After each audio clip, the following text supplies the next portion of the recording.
ang ganda kasi nung ano ng band nyo kasi chill lang, masaya lang din, no? Kasi may ano lang, very light lang sa image nyo, di naman obvious, no? Sa ano naman, bonding nyo pag when it comes to music, paano kayo magkulitan sa studio, paano kayo magkulitan pa nagsusulat, gano'n?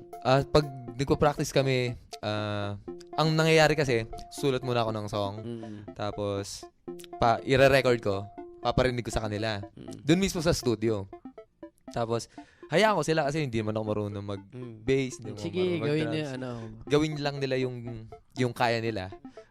Nagkakataon, swak eh. Yun nga yung pinapangarap lahat ng nagbabanda na lahat kayo magkakaulam. Lahat kayo, yung may chemistry. Nung hindi mo na kailangang pilitin, no? Na parang, sige, ito yung nagawa ko, gawin mo yung gusto mo, gawin mo ito ganyan, tapos pag-usapan natin mamaya. Tapos biglang, uy, ito yun! Yun na yun. Hindi mo na kailangang palitan yan. Okay na yan. Gawin yun sa'yo. Ang ganda. Kahit na hindi kayo nag-practice agad or kakaparinig ko lang sa inyo, nagkabuo agad ng something. Mismo. Laging ganun. Kaya napakaswerte ko sa kabanda ko. Love you. So may chemistry, no? May relationship na nabubuo. Yun ang pinakamasarap talaga pag of course may banda ka or may kasama ka sa ginagawa, sa passion mo. Parang sarap. Ipamic mo kayo sa pagkasabi niya. Sarap. ng music. So ano ba ang future plans ng Benny Bunny Band? Ano bang mga nakikita niyo na years or months from now? Mas madalas kami mapupuyat. Yun, pero that's a good thing, Yung madalas tayo mapupuyat dahil sa ginagawa natin, siyempre. More songs, please. Of course. More songs, albums, tugtog siguro, mga surprise. Marami yun yung collaborations. Hopefully, matupad yung pangarap ni Benny na ikaw dapat magsabi kasi na ano ba ang pangarap ni Benny? Yan. Meron kasi akong bucket list, yung personal bucket list ko. 3 lang yun eh. Magkaroon ng album, patugtog sa radyo. Tapos yung hindi pa natutupad. Natupad na kasi yung 2. So yung huli na lang, makatugtog sa Smart Araneta. Yun, yung talagang gustong-gusto ko yung masabi namin, "What's up, Araneta?" Diba? May kwento din ako sa'yo. Sige. Pagkatugtog namin doon, pwede na ako mamatay. Huwag naman, gagawa ka pa music eh. Mamatay ako. Joke lang. Sa radio, na-play na. Na-play na siya. Yung unang beses, no? Parang kinikilig eh, no? Naghahanap ako ng signal kasi yung phone ko, ang may interference eh. Tapos nung tumutugtog na, ayan na. Kikiligin ka eh, no?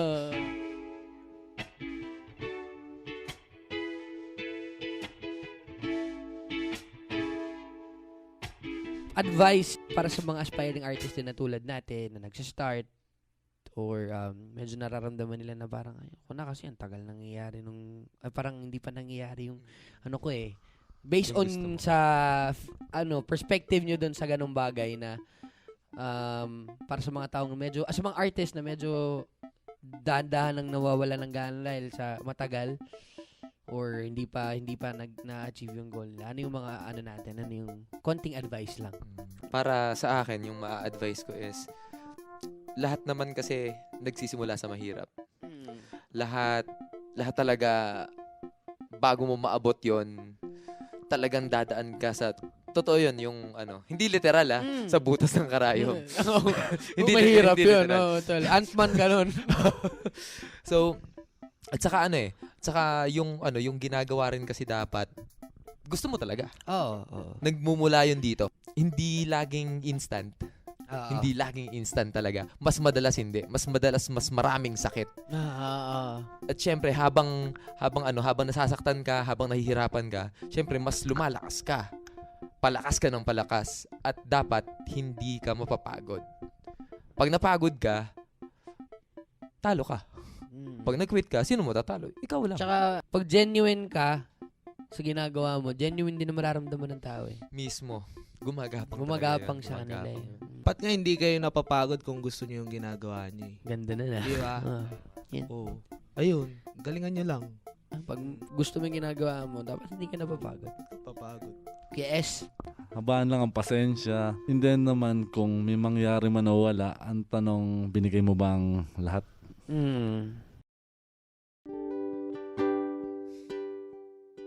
You guys have a song. 2 songs to, no? It's Dear La Arnie and PS La Arnie. Question. Ano ang kwento ni Dear La Arnie tsaka ni PS La Arnie? Kaya Benny, sayong-sayo to, ah. Okay. Simulan natin kay Dear La Arnie. Yan. Kaopisina ko siya. Tapos nabighani ako. Ang ganda eh. Panligaw ko yun eh. Pinanligaw ko sa kanya. Binigay ko yun sa kanya, Feb 14. Tapos may fire exit dun sa amin. Tapos binigyan ko siya ng letter. Letter nakalagay.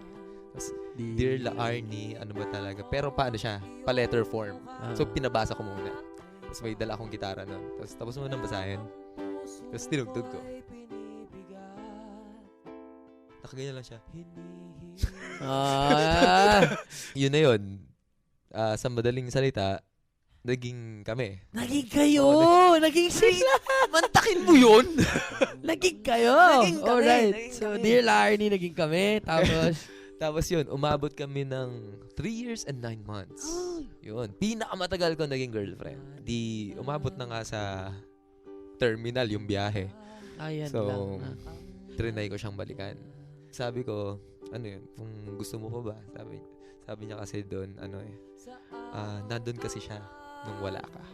Sabi ko, alam ko na. Tapos, ito na yung papasok na sa PS La Arnie. Yung bago kasi is, kaopisina rin namin. Isang department lang kami. Tapos, nasulat ko yung song, yung PS La Arnie.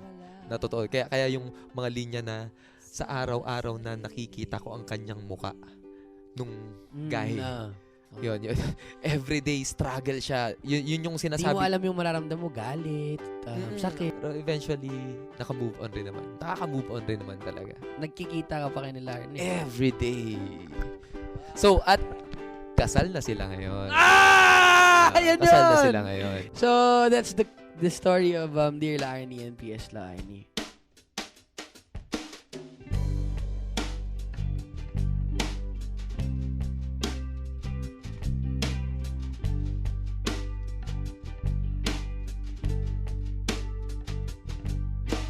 Oh dear La Arnie, kamusta ka?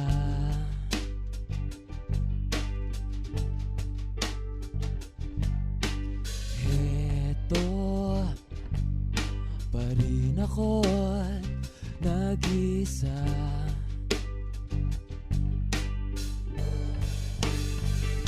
Sa araw-araw na nakikita ko ang iyong mukha, ay parang ang puso ko ay binibigat, hinihiwa.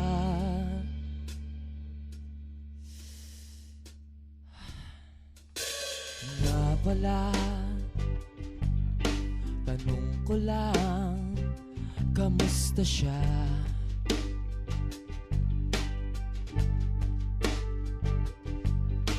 Ninanamnam mo din ba ang halik niya?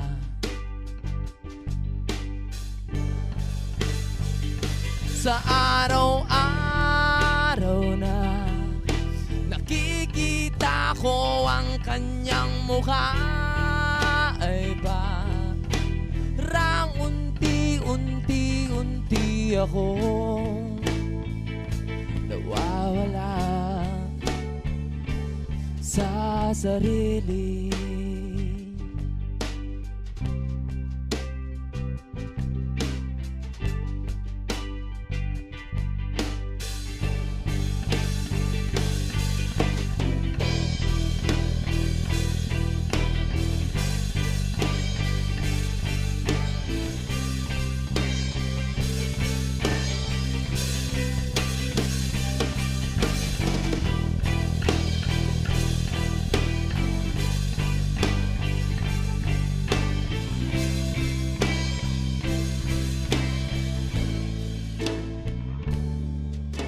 Tapos na ba? Tapos na, no? Tapos tayo.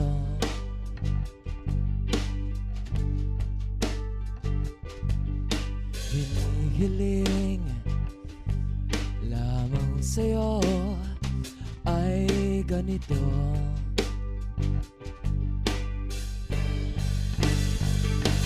Balang araw na mag-cruise man ang landas nating dalawa,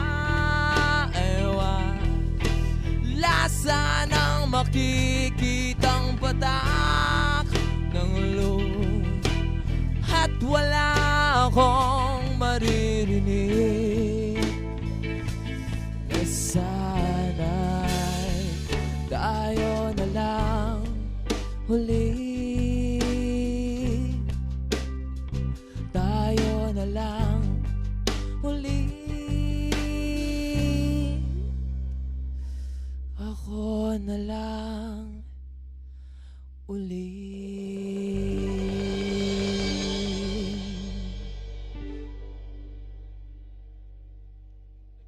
So, Benny Bunny Band, sobrang thank you and Thank you.